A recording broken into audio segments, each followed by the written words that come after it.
આદિ અનાદિ સંતો ભક્તો જતી સતી જે કાંઈ કરતા હોય, જે માર્ગ બનાવ્યો છે એમને, એ માર્ગે આપણે ખાલી હાલવાનું છે.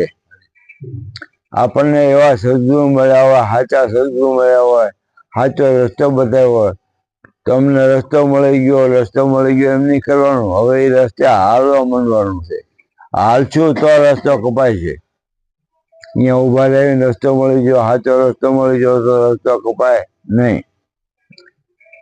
એટલે હરેક સંતો મહાપુરુષો જે કાંઈ કરી ગયા અને આ જગતમાં નામ રાખી ગયા, એ પ્રમાણે કંઈક કરવાનું છે. શું કરવાનું છે?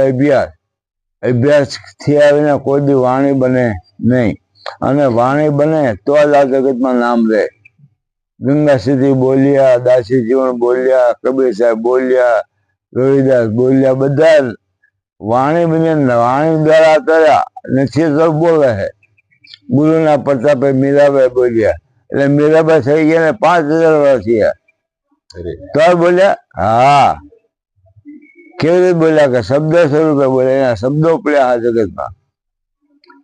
એમાં આ દેહનો કોઈનો રહ્યો નથી, કોઈનો રહેવાનો નથી, પણ દેહ મળ્યો છે. કેવો દેહ?